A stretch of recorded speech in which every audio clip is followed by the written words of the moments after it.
We are live. UFC 295 breakdown. Alex Pereira versus Procházka. I said to everybody on Twitter I was going to come on and do a full card breakdown if we hit 500 likes. No, 500 followers on my new free betting tips Twitter. By the way, you should be following that anyway because I'm giving out free betting tips on that. But we didn't hit 500 followers, so I won't be doing a full card breakdown. But I will be doing a main card breakdown. So maybe I'll do the full card breakdown. Let me put this down a little bit. Maybe I'll do a full card breakdown in the future. Maybe later on in the week, I'll do a full card breakdown on Twitter or something. If you would like to see the full card breakdown, then go to my new Twitter. Follow it. I'll pull up the screen and show you now. And if we get this Twitter to past 500 followers, I will do a full card breakdown. Like I said I would.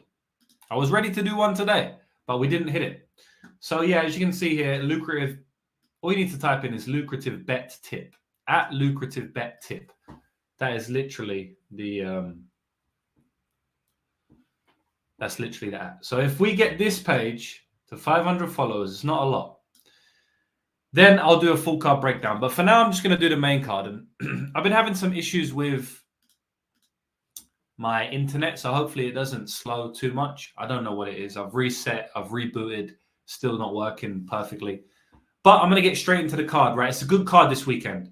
The reason I'm coming on early is because first I want to get the content out early. It allows people to make better decisions. It allows more people to see it. People like when I put out the content early. But also because this is my favorite card of the entire year. It might end up being my biggest card of the entire year. I've got a lot of bets on this card already, and I'm going to place more bets in as soon as props are widely available. I say it all the time. We're not like all these other cappers that jump on openers or that jump on props that are not widely available. I'm a tipster, right? So I'm going to make sure I'm fair to every single person who is part of my team. And so I'm going to wait till these prop odds are widely available, and then I'm going to smash some props. So I've got 6 money line bets already on this card. Already. I've bet on half of the card already, and it's only Monday. Over the next coming days, it's looking like we're going to have bets on almost every single fight of this card. So it's going to be a massive, massive card for us. If you want to sign up and get all of my official picks and predictions, then go to lucrativemabetting.com. The link's in the bio anyway, and you can get all of my picks and cash out this weekend. We're on our way to 200 units this year. That is my goal. My goal was 100 units. We already passed that. Then we passed 150 units. So I moved the goal to 200 units. I don't know if we're going to get there, but it's still my goal. So we'll see how we go. But without further ado, I'll get straight into the card, straight into the main card, and I'll bring it up on my screen so you can see. I really hope that the internet is working. All right.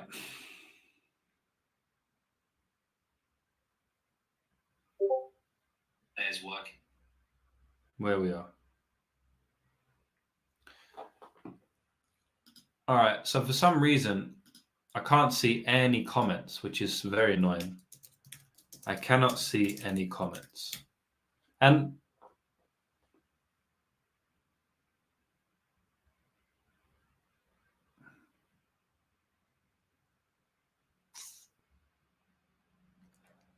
is everybody here?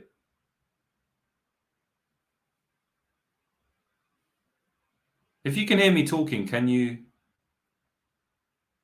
let me know you can hear me talking? Because I just feel like we've gone offline somehow.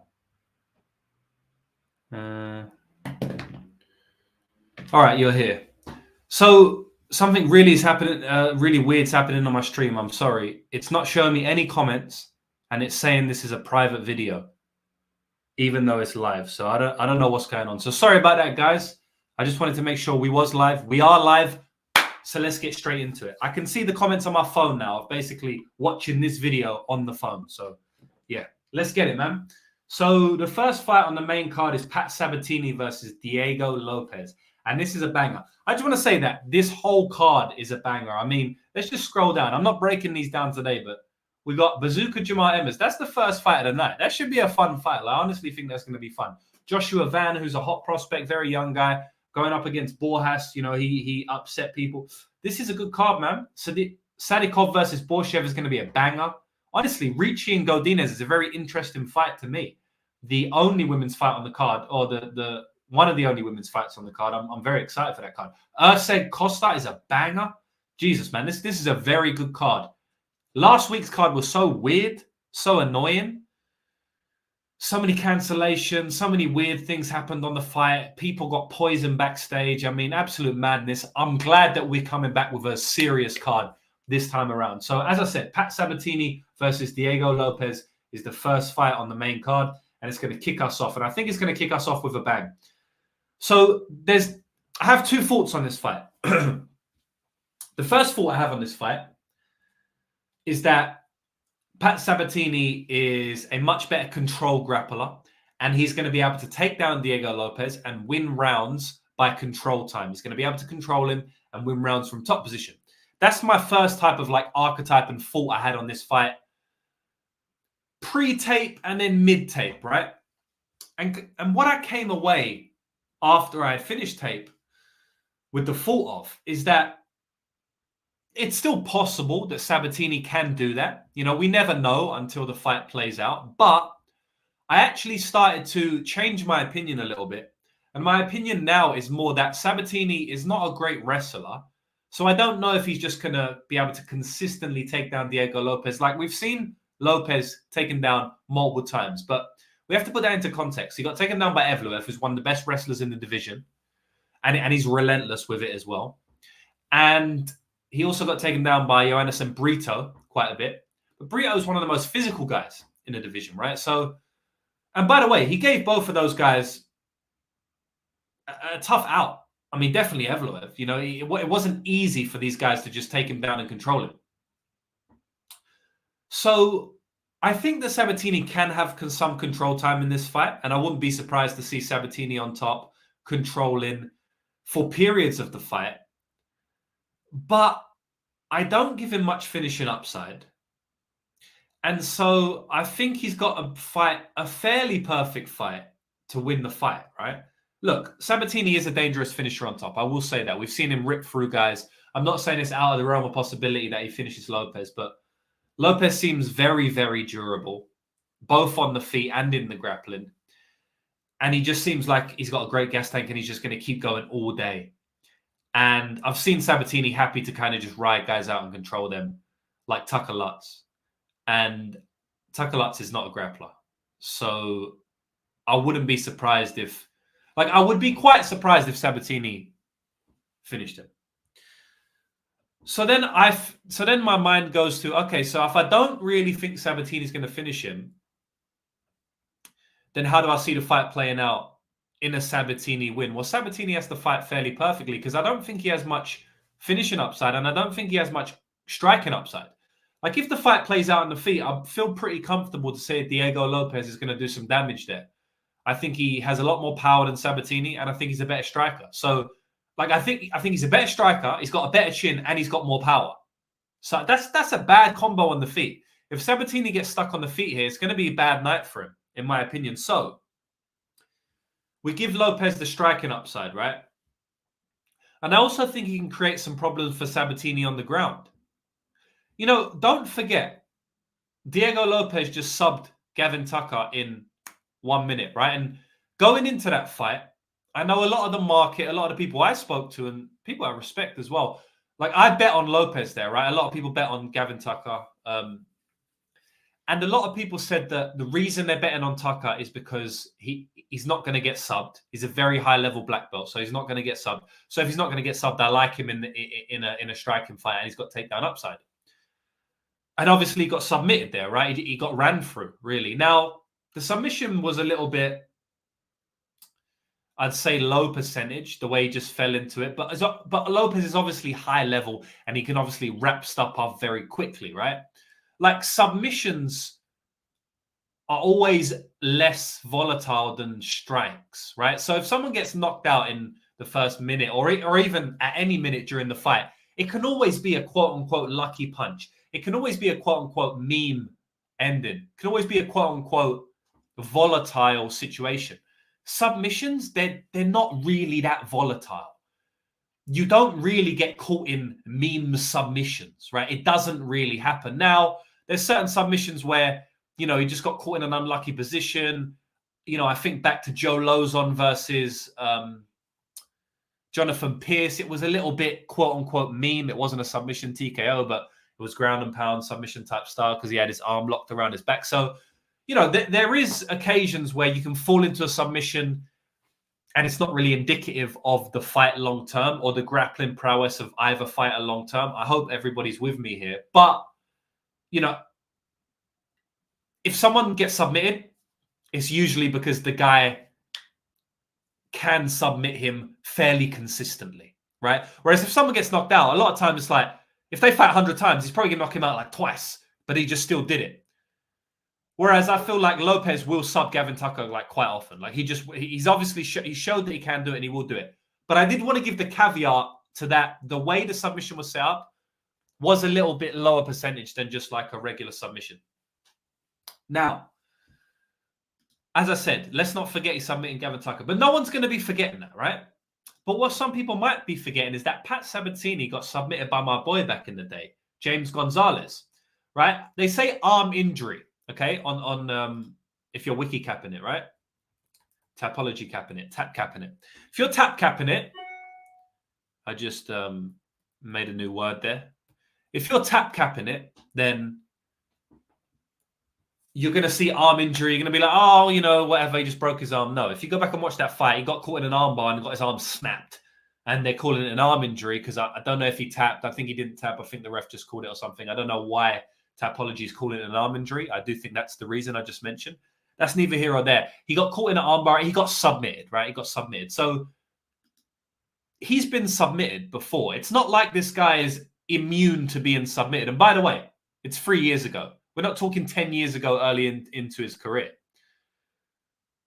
So, like, he's not unbeatable, right? He can be submitted. And as we know, he can be knocked out because we saw in that Damon Jackson fight.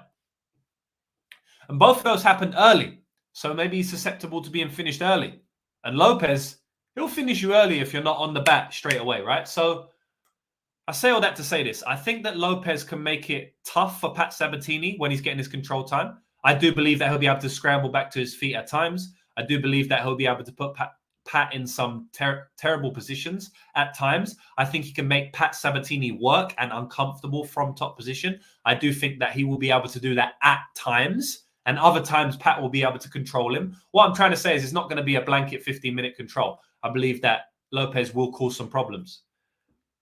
And then, so if I'm thinking that's the case, and on the feet, Lopez is the clear side, and I don't think Pat Sabatini is a great wrestler, I lean Lopez in this spot. You know, it was a long breakdown, guys, but I wanted to give you my full thoughts on the matchup rather than just rushing it. You know, there are some matchups where I rush through. As I say every week, there's some matchups I speak about for 2 minutes, and there's some matchups I speak about for 20 minutes. It's just the way I like to break things down. Sometimes there's not a lot that needs to be said for either fighter or on a breakdown, and sometimes there's a lot that needs to be said. And I think this matchup is tricky because they both have advantages over the other. Lopez has a clear advantage on the feet. Pat Sabatini has a clear advantage in control time, since we've seen Lopez taken down many times. So I actually like Lopez a little bit in this spot. I favor him in this spot. I think Lopez is the side in this spot. I'll look at the comments now and speak to some of these comments. So shout out to Shane, shout out to Sean. Comments are a bit weird. I posted one and disappeared earlier. Yeah. Yes, all right. Shout out to everyone in here. Lathan, we got Jordan, Daz Files, The Jewish Better. We got Brandon Van, David L, Nobby Buckles. You know, already know, I heard Nobby Buckles has this chair. So shout out to him. And today I had to wear my Sharp t-shirt because I'm feeling sharp right now. I'm feeling sharp, but I'm coming off a bit of a loss. I'm not going to lie. I'm coming off a 3-unit loss on the UFC. We lost on Aaron Abbey as a dog who was winning the fight 2 rounds to 0. I won't go into that, but I'm feeling sharp this weekend because I feel like I feel like we're going to cash this weekend. As I said, one of my most confident events all year. So I've got the Sharp t-shirt. Shout out to Squares and Sharps. That's where I bought this from. I don't even know if these men are about anymore, but I bought it from them. So who else we got? Blunt Force MMA. Shout out to you. MMA Jesus. Shout out to you. Clint. Confidence MMA. Fubu. What's up, James? Shane likes Lopez. Blunt Force Lopez welcomes the takedown, but he also consistently attacks for submissions over trying to stand up. Yeah, and I don't know if that's 100% a great... I don't know if welcoming the takedown is going to be a smart game plan in this spot. I don't think Sabatini's a great wrestler. He has very good little trips and some skills in the wrestling, but closing distance, shooting singles and doubles, I don't think he's that good. Really, it's just when he gets his hands on you, he's quite sticky and he's very good at jumping the back and stuff like that. But I don't think he's a great wrestler. If he puts the singlet on, I don't think he's a great wrestler. So I do think Lopez can actually detach himself from some of these grappling transitions on the feet. But I don't think it will be a smart thing to just welcome the takedown like he does. He probably still will do it. But I also think he has upside to just sprawl and brawl in a way. What else we got? Fubu saying he jump triangle on Lutz and Sabatini is chinny. Yeah, Sabatini's chinny. That's something I haven't mentioned. He does seem a little bit chinny. What else we got? I feel like if Evloev couldn't just run through and control Diego, then Sabatini has much less chance. I disagree with that a little bit. Evloev has good control, but I think Sabatini's a much better jiu-jitsu player, so the jiu-jitsu will come into the control aspect a lot more. It's why we see fighters like Khamzat Chimaev have a lot better control game than even some of the high-level Dagestanis, like Islam Makhachev. Makhachev, yeah, he's got good control, but it's not as good as Chimaev. He doesn't ride from position to position. So I think Sabatini rides from position to position a bit better than Evloev. Evloev likes to hold the body lock, get half guard, kind of just control you there. But when the scrambles start happening, he doesn't have much control, whereas Sabatini will be able to ride those scrambles a little bit better. But yeah. Plus, Evloev is short notice. Yeah, exactly. So yeah, a lot of people like Lopez here.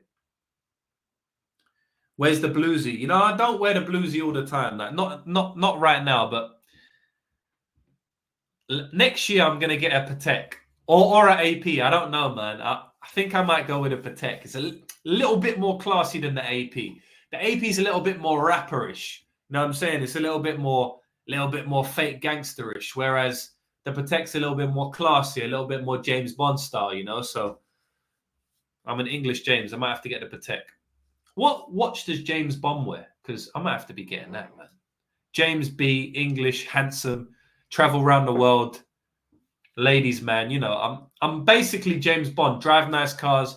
I feel like I should have a James Bond watch, but James Bond ain't really known for his watch. I need to buy Aston, but he ain't really known for his watches. If anyone knows what watch James Bond, in Craig's final outing as Bond 2021, No Time to Die. I want to go on a rant about that film, by the way. They killed James Bond, bruv. Are you dumb? They killed James Bond. Bruv. I don't even want to talk about that, man. He wore the Omega Seamaster Diver 007 edition. It's funny because everyone who doesn't watch me regularly is like, why is this guy talking about James Bond and Rolex watches? I want to know about the fights. Brother, welcome to Lucrative MMA stream. Anyway, we'll get off that now. I might buy the James Bond watch.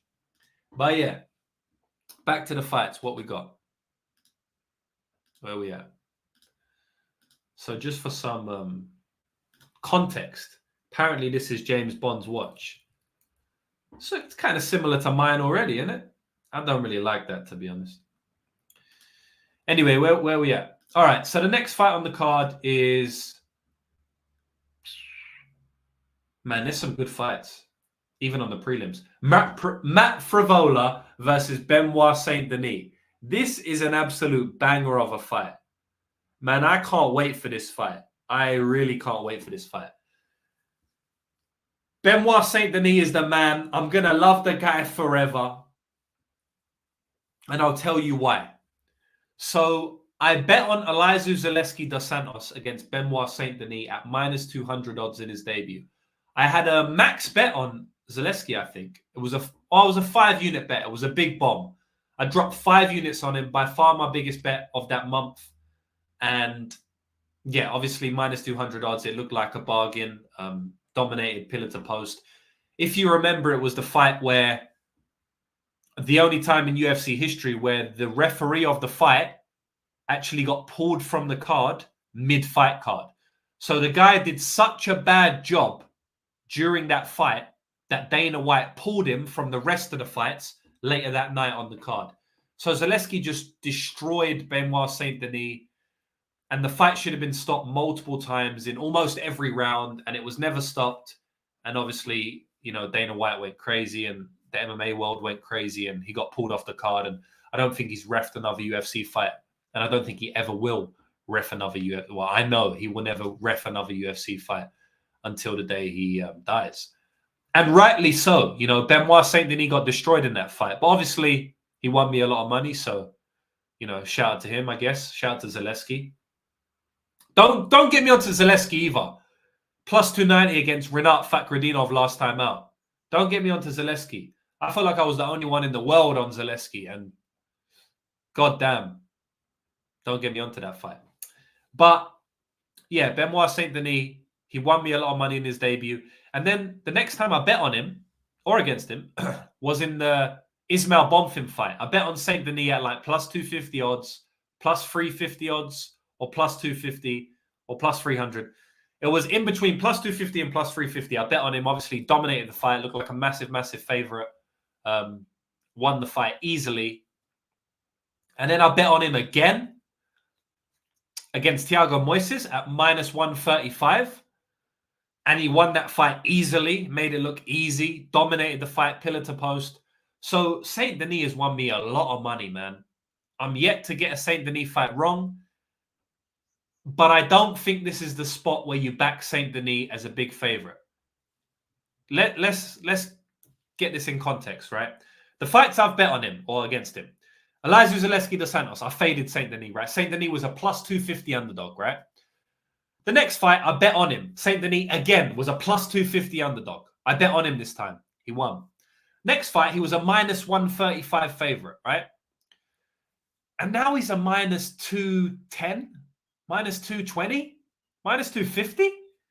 What is Zaleski right now? Let me have a look.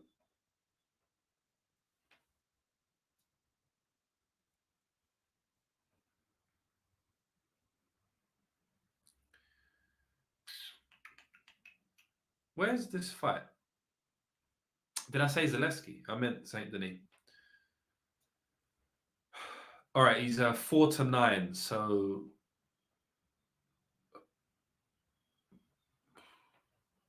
4-9 in English odds, minus 250.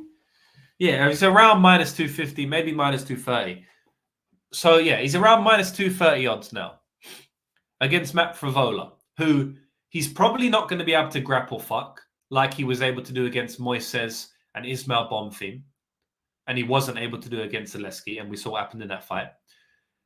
It's probably going to be a swinging match. You know, for my money, it's going to be a swinging match. So why do you want to bet someone who's very hittable in a swinging match against someone who's one of the hardest hitters in the division?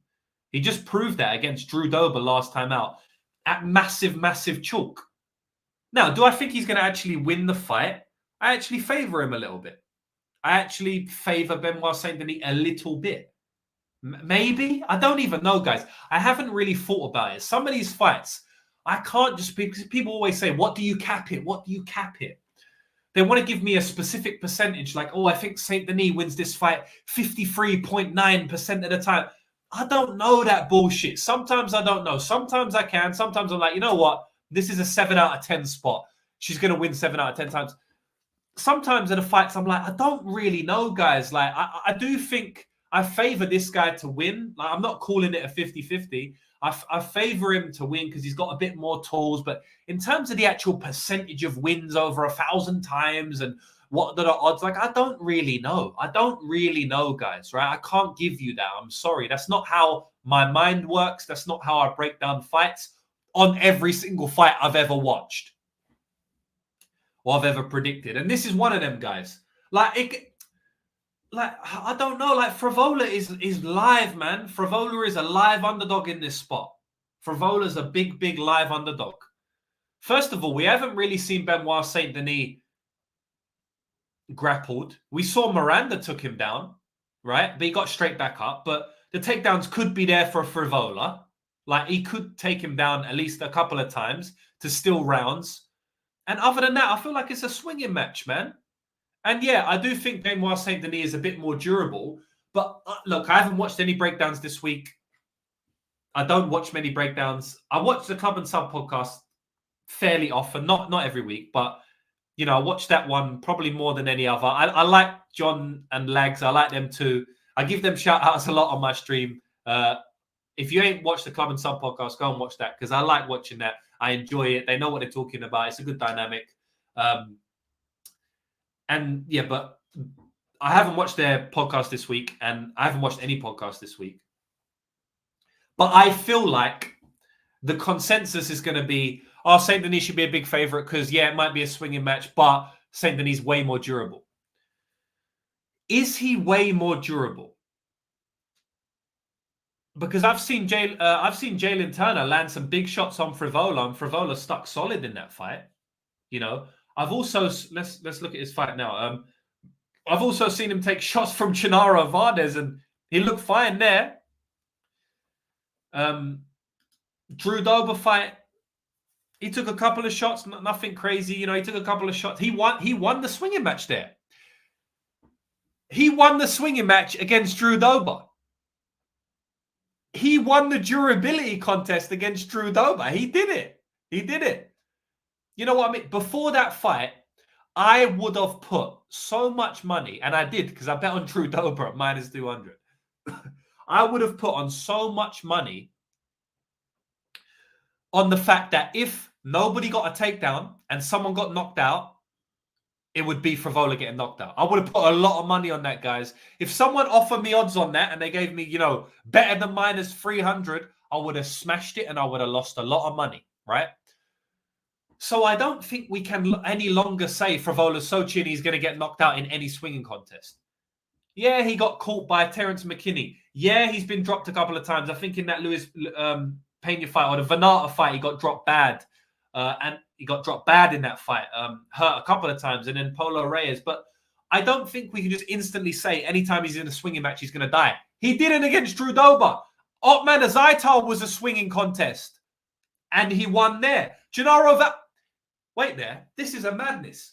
The guy who everyone is calling chinny, which I don't even know if they are, but he's known to be chinny, and everyone is going to call him chinny this week. I know they will. And by the way, he is a bit chinny, but he just won 3 swinging contests in a row. Valdez, Azaitar, Dober. There was no technicality in that. There was no, and obviously there's technicality in the striking, of course. I'm not going to disrespect him like that, but you get what I'm saying. It wasn't a low-paced, tepid, technical kickboxing fight for 15 minutes. Basically, he swung with all of those guys, and he won against all of those guys, against one of the most durable fighters we've ever seen in a division, in Drew Dober, who doesn't lose swinging contests for the most part. So it's lazy to just say, okay, they're going to swing and one guy's more durable, so that guy's going to get the knockout. And let me even flip that on its head a little bit further and tell you why we're not sure how durable Saint Denis is. Because is Saint Denis more durable than Drew Dober? I don't think so. I don't think he is more durable than Drew Dober. If you go back and watch the Zaleski fight, upper weight class yet, he got knocked out in that fight. As I said, it was one of the worst refereeing performances in UFC history. It probably was the worst or at least the most visceral. The worst referee performance in modern UFC history. That's at least in the top 3. So any other referee on the face of this planet calls the fight, and that's a knockout loss. Benoit Saint Denis has been knocked out, right? So yes, on the face of it, we think that he's so durable because of all the punishment he took in that fight. But in reality, if we actually look at it, I mean, he fought Zaleski, right? Stolze was a layup. Miranda's an idiot. He's a can. It was a layup. It was a swinging contest. It was a mad fight, but it was a layup. He's obviously durable, right? Bonfimi ran through him, and Moises don't have power. It's not like he ain't Drew Dober. I ain't seen him go to war many times and just take punishment after punishment after punishment. The one time where he really got touched up, he got knocked out. The referee just didn't call it. This should say knockout. This should be knockout loss, right? So we can say the guy is the most durable guy we've ever seen and stuff, but he's not. I've seen him knocked out, right? And on top of that,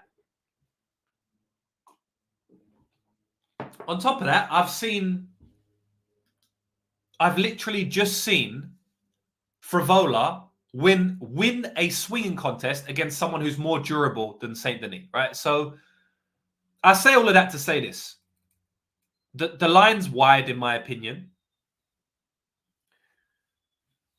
But I do favour Saint Denis to get the job done because, in my opinion, he's got more tools to win on the feet. I think that I think he's more likely to land a knockout. So there's that. He's more likely to land a knockout. Bang. I think his body kicks can really do a lot of damage, like they do in almost every fight. Very, very, very solid body kicks. And I've seen him fight at a higher pace and pressure than Frivola. Even though Frivola fights at a higher pace and pressure, I think that the cardio advantage is on BSD. So I got BSD with the cardio advantage, the knockout upside advantage, and the striking advantage. Just about. Because I think he's got more tools. Frivola's predominantly a boxer where I think BSD can do some good shot with the kick. So like, I understand why he, should be slightly favored, but I feel like it should be a Moises line. I feel like it should be a minus 140. I don't feel like it should be a minus 210. Minus 240. I don't think it should be minus 230. I don't think it should be a minus 230. So, yeah, that's my breakdown on the fight. I don't know if I'm going to bet Frivola because I'm worried about the chin. I'm worried about him in the swinging contest again because it's like he always gets in a swinging contest. And yes, I've said he just won 3 in a row. It doesn't mean he's going to win every swinging contest he's in. Like, people will misconstrue what I'm saying, right? Because I'm saying he's won 3 swinging contests in a row, people are like, oh, yeah, just because he's done that, it doesn't mean he's going to knock BSD out. I'm not saying that. I'm talking about the odds at minus 230 and the fact that this probably will be a swing contest. What's the under right now? Because I don't mind the under. Because I honestly think I think they're just going to fight in the middle. I think they're going to swing in the middle of the octagon. I'm going to open Bet Online because I don't think any other books have props out. I mean, any other books I have access to. All right, so we'll go on Bet Online. I'm going to check the under 1.5 rounds. I'm sure it will be set at 1.5. If it's not, you already know it's going to be soon. You already know what we're about to do to that. Yeah, so it's set at under 1.5 at minus 150, as I would expect. I'm not massively enticed at minus 150.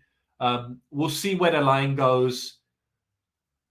So, yeah, that's my breakdown of the fight. I'm going to pick Benoit Saint Denis to get a first-round knockout. What a great topology picture there. Legendary.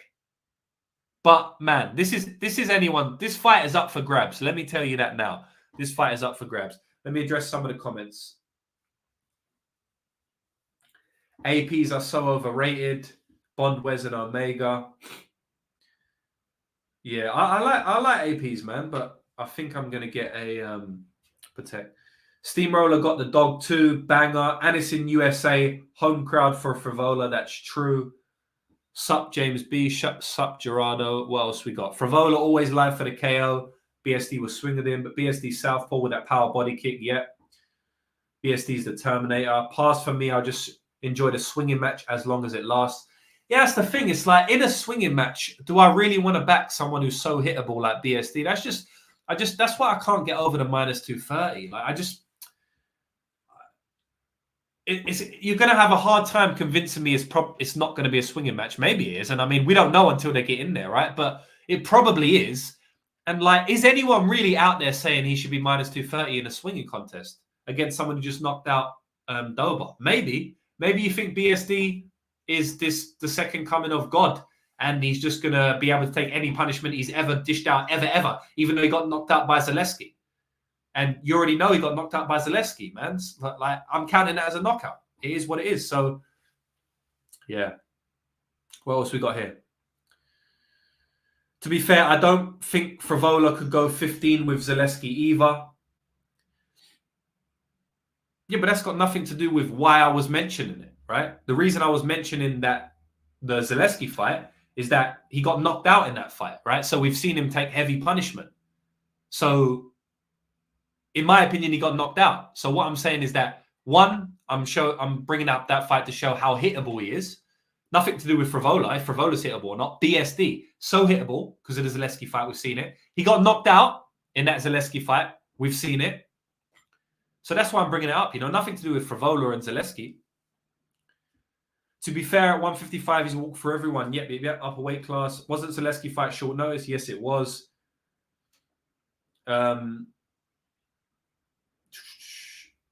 Let's go. Just saw he was live. Round 1 KO if you're going to bet Frivola. Yeah, I kind of feel like that. I feel like Frivola would get melted late. But like, have I really seen him melt? I don't really remember. I know the Jalen fight was back and forth.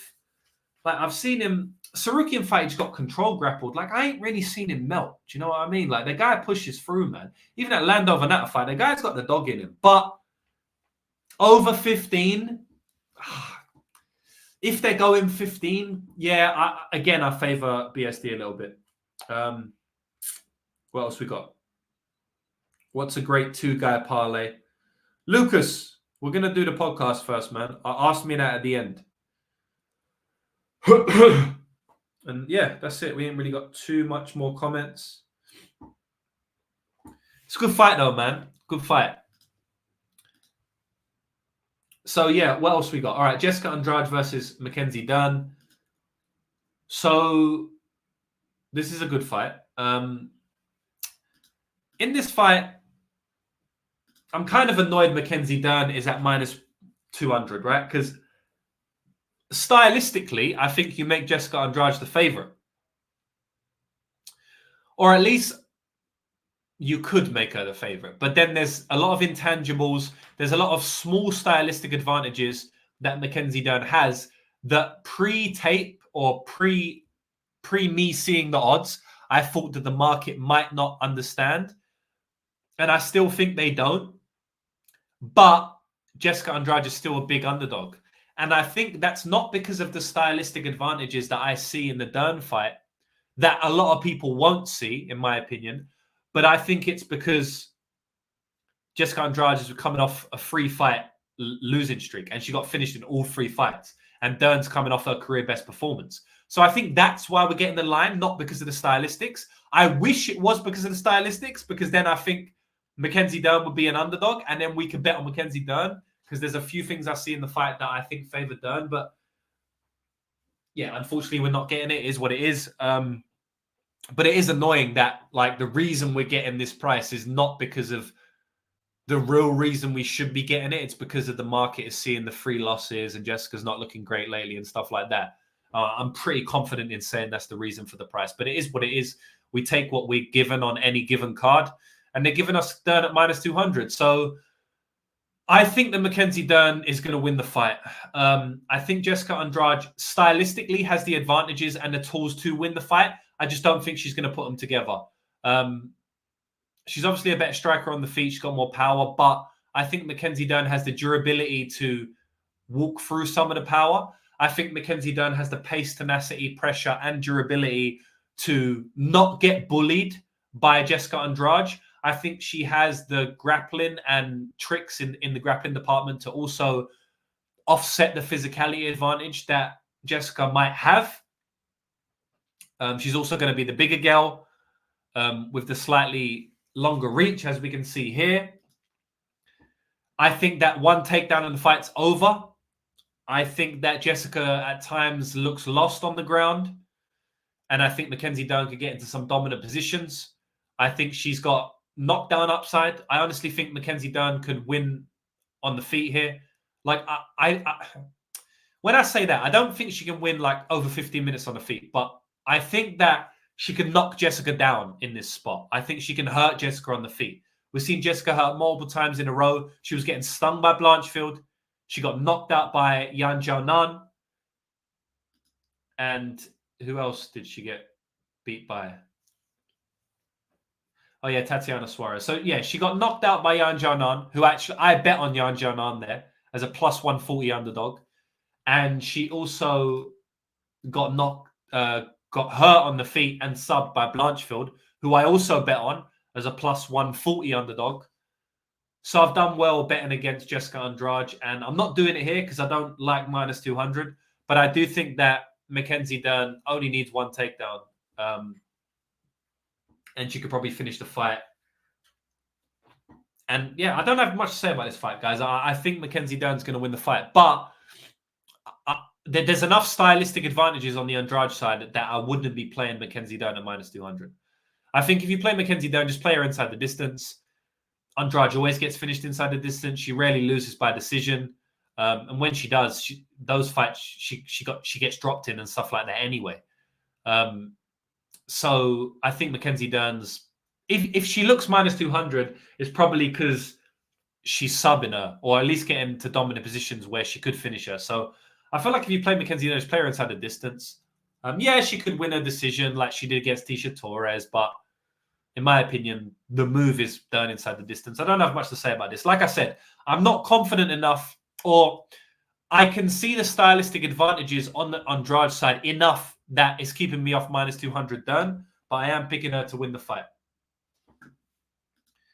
All right, next fight, we got Sergey Pavlovich versus Tom Aspinall. Great fight, guys. Really, really good fight. So I thought about this fight for a long time prior to them actually booking it. And I like Tom Aspinall in this spot. I like the Englishman. I think Aspinall's a really, really good fighter. And this fight is simple breakdown for me, guys. I think on the feet, it's even. I think both fighters can have upside. I think both fighters can do damage on the feet. I'd favor Sergey a little bit, maybe, because I haven't seen enough of Tom striking. And I know people will be thinking, like, what do you mean he always strikes? I haven't seen enough of Tom striking over an extended period of time to know that he is the better striker. Or, no. I think he's the better striker, but I don't know if he's the more effective striker in a fight between these both guys. Like, let me explain that a little bit deeper.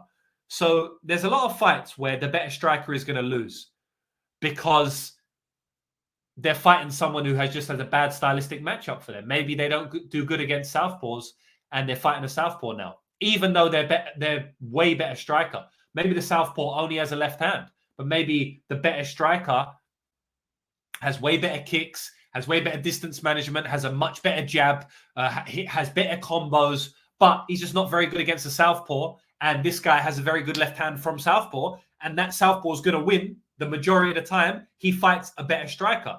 So just because you're a better striker doesn't mean you're going to win a striking fight.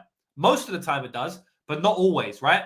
And when you're coming against someone like Pavlovich, who's one of the hardest hitters we've ever seen in the heavyweight division, and who's very fast and rigid, and who knows what he wants to do in there, then it doesn't matter if you're the better striker. Sometimes you can still get beat by Pavlovich.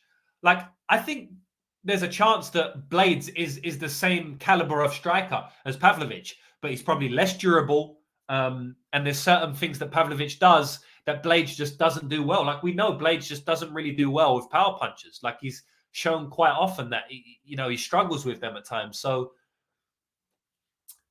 yeah, I don't know if Aspinall's the better striker, but he's definitely, possibly he is. But even if he is, I don't know how they're going to match up on the feet in this fight. It may be that, yeah, he's the better striker, but Pavlovich is too big, too strong. he's got a massive reach. Pavlovich has a massive reach advantage here, 84 to 78. Now, he has a height disadvantage, but, reach, power, durability, these type of things, just his power, just raw power. It's like Ngannou. Ngannou knocked, this is a great example.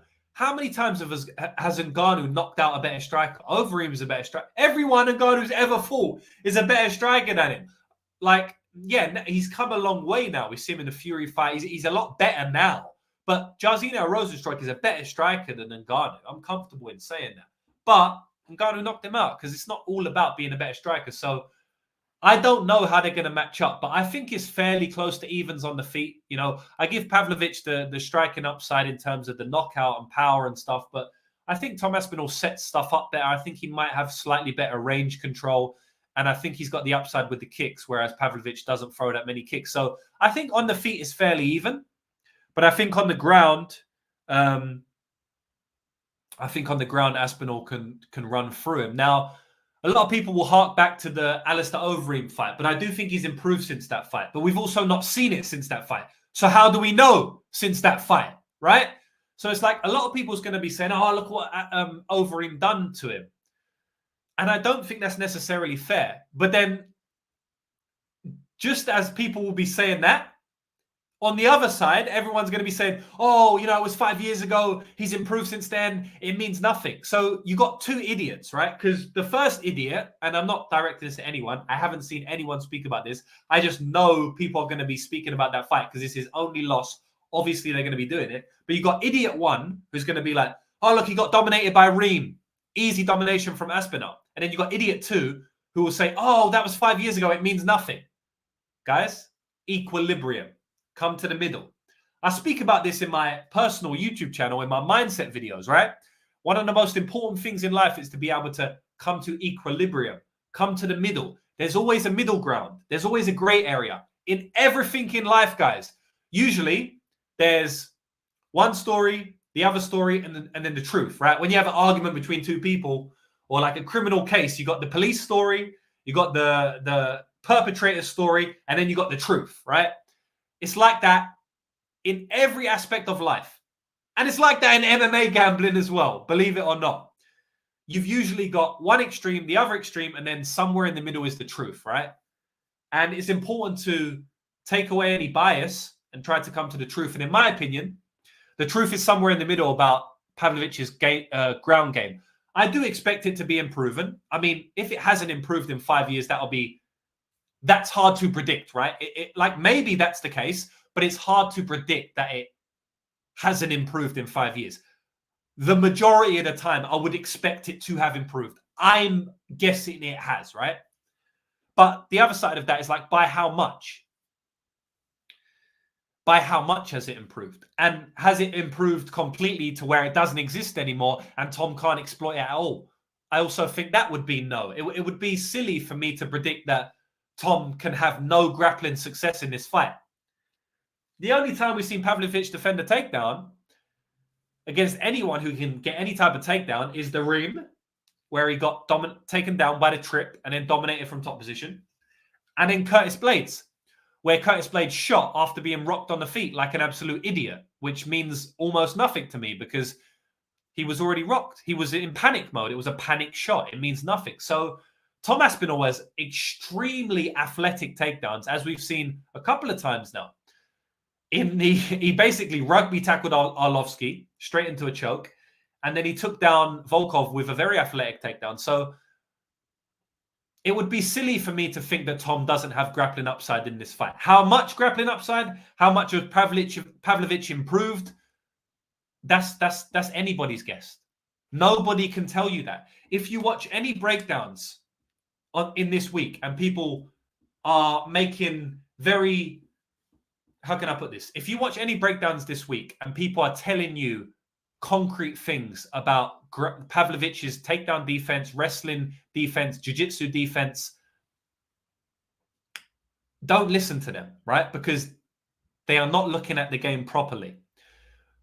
Nobody can tell you how Pavlovich will do in the wrestling department.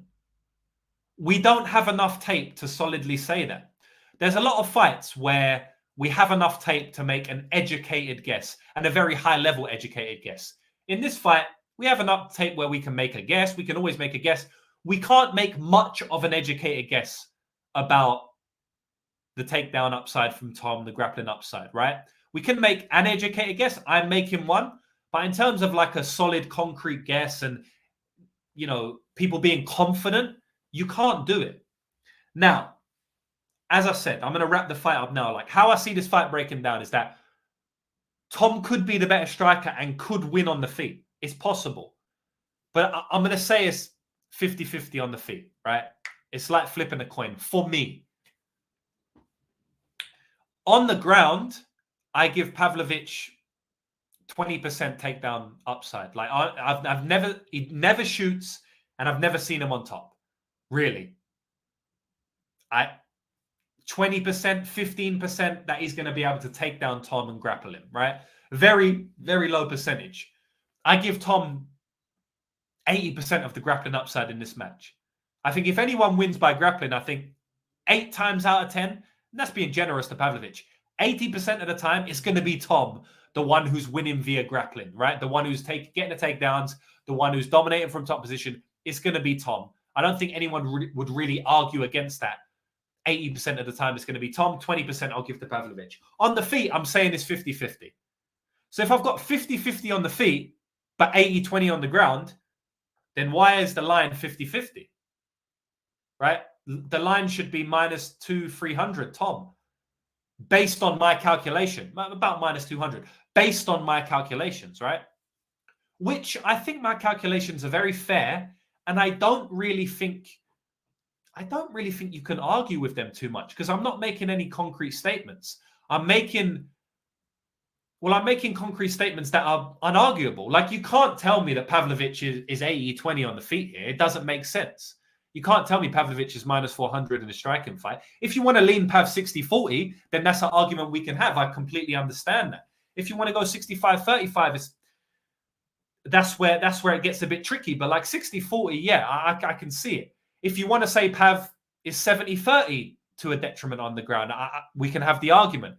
If you go 60-40 to Tom on the ground, we can't have that argument, right? I don't think anyone really disagree with that. So, yeah, man, my breakdown is quite simple. We got a 50-50 fight on the feet, around about 60-40 Pav if you want. And then we got an 80-20 fight on the ground. So I think Tom should be a decent favorite in this spot, but he's not. It's even money. So I do think there's some value on Tom.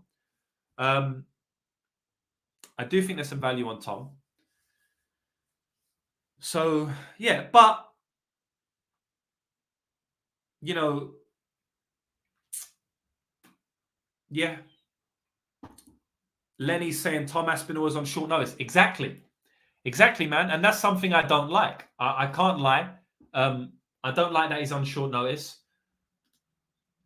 Let's look at his... Yeah. Tom Aspinall. So not only is he on short notice, but we haven't seen him go long. At least I've seen Pavlovich go longer. Like, when was the last time we see Tom go long? Look at all of these fights. They're not going long. All of these fights are not going long. So the last fight that went long, I mean, Andrei Arlovski fight was a beatdown, and then he finished in the first minute of round 2. Like, we don't know how his cardio is in general anyway. In that Arlovski fight, he looked tired. He did look tired, man. Now, I will say that, okay, he probably got tired from beating the shit out of Arlovski, but he still got tired, right? So we don't know how his cardio is going to look. And as we've said, he's on short notice. Not only is he on short notice, it's only 2 weeks notice, right? It's not like short notice is 6-7 weeks is short notice, right? This is 2 weeks. So I think that's why we're getting an even line. I think it's the short notice, because I think stylistically, you can't not favor Tom at -175, -200. It's impossible. How can you sit in front of me and say like it's evens without the short notice? But with the short notice, I understand the line should be coming down a little bit. I do agree with that. But overall, I think Tom should be favored still, even with the short notice, because they're heavyweights. It's probably going to finish early anyway. If this was bantamweight, short notice, 2 weeks, it means more to me. It means more. At heavyweight, like, I honestly think the fight's going to end early anyway. So, like, I don't even think it's going to mean much. I mean, they're probably just going to swing in the middle, or Tom's going to take him down and do what he wants to him on the ground. So, yeah, man, I'm picking Aspinall in this fight. I like the fight. It's a very, very good fight, and I can't wait to see it. I'll address some of these comments before we go. Smash the like button. Yeah, smash the like button. Anyone here? What we got? Mushroom's late. Mushroom, my man, you're always late, but it's all good, bro. Thanks for being here. Fubu saying, I think Aspinall could be winning this fight until he isn't. Yeah, man, 100%. 100%. Yeah. I mean, Pavlovich can easily get a knockout here. He knocks everyone out, man. Of course he can. But if he doesn't, I think Tom looks like a big favorite. Like, if he doesn't get a knockout early, I mean, I guess he can knock him out anytime. I should take that back. What I meant to say is, if he doesn't get a knockout, like, Tom's going to look massive favorite. Whereas I don't think Tom needs a knockout. I think Tom can grapple him, can grind him to a decision with the grappling. I don't know how his cardio will hold up, if his cardio is good, but I do think that upside is there. Whereas I think it stays on the feet for 25 minutes and no one gets a... Is this free round? Yeah, because interim heavyweight. Oh, damn, this is for the title. I don't even think I knew that. No, I did know that. Did I know that? Man, too much shit's going on. I don't even know if I knew that. What else we got? So I'm trying to say, like, Tom can win grappling. Tom can win a decision, maybe, because I think he's going to land more on the feet, land more volume and stuff like that. If the cardio is equal, I think Tom has decision upside on the feet, decision upside on the ground, grappling upside knockout, grappling upside submission, and striking upside knockout. Where I literally think that Pavlovich has striking upside knockout only. We're talking 5-1 in favor of Tom if the cardio is equal. I don't know if it will be. That's a guess, right? So, yeah, I don't know, man. I like Tom here. Mike Moore, shout out. Mick Moore, shout out for the donation. Appreciate it, man. You're saying, true, it's not always about performing well. It's about making your opponent perform poorly. Different stances, taking the fight out of the comfort zone. Sergey just needs to be able to stuff 2 or 3 takedowns. I will be terrified to close the distance on Sergey. Yeah, man. So I ain't going to answer all of these, but yeah. Matt Campbell saying, probably a dumb question, but if you really like a fighter over the entirety of a fight, but think his opponent has an extremely high chance of a KO round 1, is it worth trying to bet both sides? Of course it is. That's what we call a hedge. In gambling, we call that a hedge. It means you're hedging your bets, right? You're playing some on the other side, just in case that happens, then at least you win some or you lose less. So you can play Pavlovich round 1 knockout, round 2 knockout, and Tom money line, something like that. I think that's a good bet. Sean saying it's just that crazy Russian bear strength. Could be one catch, but yeah, I'm Team Tom. Yeah, man, it definitely could. The fact that short notice lends me to think Tom is more likely to wrestle. Don't you think that short notice would mean he wouldn't want to wrestle because he would gas out? What is your thinking in that if it's short notice, he would wrestle? I guess you're just saying that maybe he's not as sharp because he hasn't been sparring as much, so maybe he just wants to avoid the striking. But I would say that he might not want to gas, so he might not want to wrestle, man. I do think he wrestles in this fight regardless of that anyway. I don't think that matters. I honestly think, short notice or not, he would wrestle in this fight. But we'll see. What else we got? Fubu saying path of least resistance. But isn't it the path of least resistance regardless of if it's short notice or not? Yeah. Mushroom saying he's attending 295 live.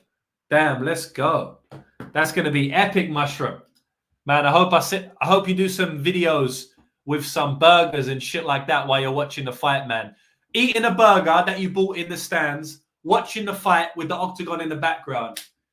Little lunch break. Come on, Mushroom. You gotta do that for me, man. All right, what we got next? Now we got the main event of the evening. It's funny how I've managed to go an hour only on main cards, but I've enjoyed this, man. I've enjoyed this. You know, when I do my full card breakdowns, I take an hour, 20 minutes. And when I do my main card breakdowns, I take an hour, 20 minutes. It's just the sweet spot. I like talking about it. What else we got here? Yeah, Jiri Procházka versus Alex Pereira. I'm honestly not going to take long on this one, guys. And I'll tell you the reason for that. Is because I think this fight is very, very volatile. If anyone has a confident prediction on this fight, I don't really understand what you're seeing. I really don't. So I think both fighters can definitely get knocked out. You know, I don't think there's anyone arguing that Jiri has this amazing chin or that Alex has this amazing chin. And they both have big, big KO power. So that's it. That's the fight right there. Both fighters have a questionable chin and both have massive KO power. Why would you really want to make a confident prediction if that's true?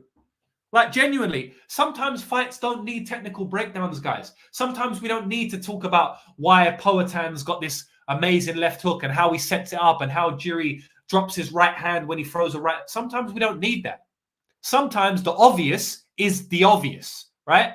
And it's obvious to me that both fighters have massive power. No one's going to argue that.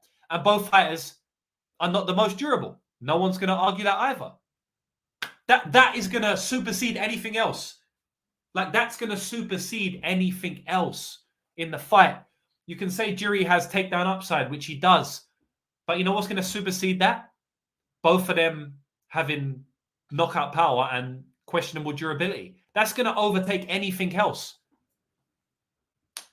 So first of all, I just want to say it's a very volatile fight. Second of all, I say that I'll lean with Pereira a little bit. The reason I'll lean with Pereira is that he's more technical striker.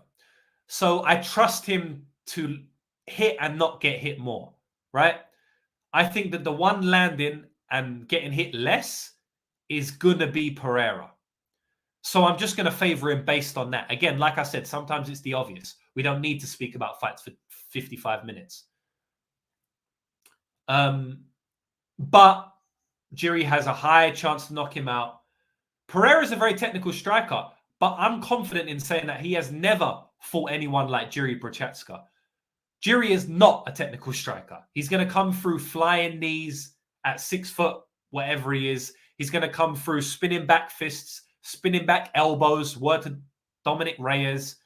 He's going to throw crazy strikes. And we've seen time and time again that these technical strikers, sometimes they don't deal with these people who are untechnical very well because they're not used to the strikes being thrown at them in the gym like the way that Procházka can do or any of these untechnical strikers can do.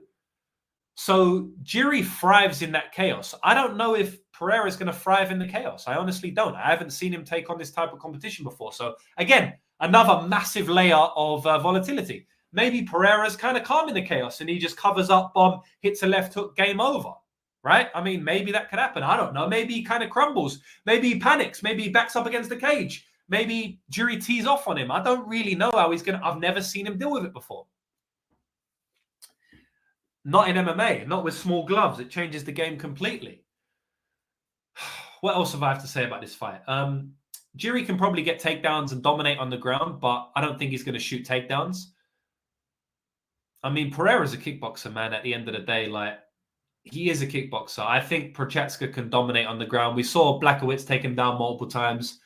That's Pereira. We've seen Blachowicz take down Pereira and control him fairly easily.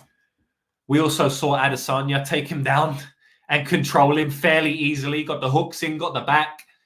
Other than that, he's shown good takedown defense against people like Michailidis and Bruno Silva. But yeah, man, I think there's a lot of volatility to this matchup. I'm definitely not going to be betting a side. I don't even know if it goes under or over. I could honestly see either. This fight is a massive, massive pass for me. I really don't understand how you can have big confidence, especially because, like, Jiri's way more experienced in MMA, right? But he's coming back off major surgery and a long, long layoff and a fight of the year content. I think he might have won fight of the year where he got 7 shades of shit beaten out of him. First of all, we don't even know how he's going to return from that fight. It was a war. That's nothing to do with the layoff or the shoulder surgery. But then you add in the shoulder surgery, which is massive, and then you add in the layoff. Look how much volatility is in this spot, guys. I'm giving you so much evidence of inarguable volatility, unarguable facts of why this fight is so volatile. Layers and layers and layers and layers of volatility. So, yeah, man. Big pass for me, but is what it is. I'm done. I'm gonna pick. Honestly, I don't know. 50-50. I'm not gonna pick. I said I lean Alex because I said I lean Alex earlier in the stream, but 5 minutes ago. But I honestly don't know, man. Like I really don't know. I really don't know. I have a sneaky suspicion that Alex's chin is worse than Jiri's. I think Jiri gets hurt, but he recovers better. I don't think Alex recovers that well. I think if you crack Alex, he's basically just there to be knocked out. Whereas I feel like Jiri can get hurt many times and keep coming back. That's just more of a hunch. I've seen it a little bit. Like obviously Pereira was rocked in the first Adesanya fight, and he got saved by the bell. I think he was wobbly for a while, like he was gone for many seconds. He didn't recover straight away. In the second fight, as soon as he got clipped with the first shot, he got knocked out with the second shot. So whereas I've seen Jiri knocked down by a few people, he got knocked out in Rising back in the day, but since then I've seen him take bombs from Dominic Reyes. He got knocked out by Dominic Reyes with an up kick and came back to knock him out. He got dropped badly to one knee. It was a weird drop, short stoppage by Volkan Ozdemir, and he came back to knock him out. So I feel like Jiri's a little bit more durable, but Alex is more technical. So yeah, I don't know, man. Anyway, that's it. Maybe 50-50 for me. Betting over 1.5 in this? No, I'm not. Jiri gets rocked by everyone, but he recovers well. Yep, so does Alex. But we've seen him knocked out stiff not too long ago. Exactly. I don't think Alex recovers that well. I honestly don't. I just think he's been saved by the bell when he has recovered. We've seen him recover because he's had 2 minutes to recover. Do you know what I mean? Whereas I've seen Jiri recover within 2 seconds. LP said, are you planning to sell the world famous Fairtex gloves with the signature? One day I've got to do it, bro. These gloves have been around the block, man. These gloves are beat up, proper. Maybe one day. Clint went 7 units on Jiri. That's a coin toss for me, bro. I love Clint. Shout out to Clint, but I have no idea how you lay 7 units on this spot. I'd love him to tell me. I'd love that discussion. Maybe we do a stream about it. Maybe not, though, because I'll just be like telling him why he shouldn't, and then he'll be saying he is. I don't know if it'll be a good stream. Nobby's saying, James, can you give a quick breakdown on Castaneda? Young, no, I'm not going to. I said if we get to 500 likes. No, why do I keep saying likes? I said if we get to 500 followers on this lucrative betting tips Twitter, I'll do a full card breakdown later in the week. So if you give me 500 followers, I will do it. I've got 10.2K. It's not hard to get to 500, 60 more. Matter of fact, it's probably going to be more now. Maybe not. All right, 60 more followers, and then we're there. So that's not hard. I'll do a full card breakdown if we get that. Thanks for the YouTube video. Much respect. Dana said doctors called it the worst shoulder injury. Exactly. Yeah, I've heard that as well. Funny enough, the fight I want to see is Jiri and Johnny Walker. Jiri all day. Alex is slow, bro. Okay, bro. I think he said potential full card breakdown later this week. Yeah, and that's it, man. I don't have much more to say. I'm done for the full card breakdown, or the main card breakdown at least. Hopefully, I'll give you some good entertainment. Hopefully, I'll give you some good picks. As I said, this is going to be maybe the biggest card of my entire life. And I'm saying that as someone who has bet on many MMA cards. But yeah, this is looking like it may be the biggest card of my entire life. I'm going to have a bet on almost every fight, except for that Jiri and Pereira fight, because that's a fat pass to me. But I'm going to have a bet on almost every fight.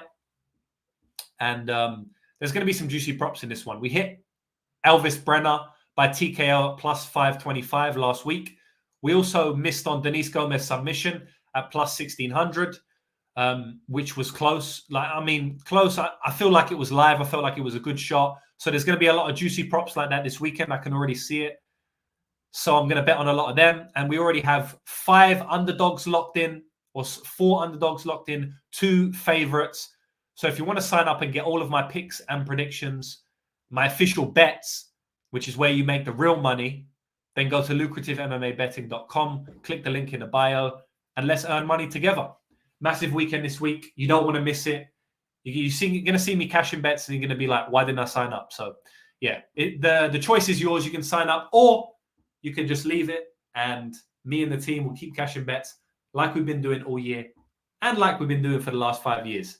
Whether you sign up or not, we're still cashing. So, yeah, bets locked in already. Let's get it. Shout out to everybody. Appreciate every single one of you for being here. Hope I've given you some good bets, picks, predictions, all of that good stuff.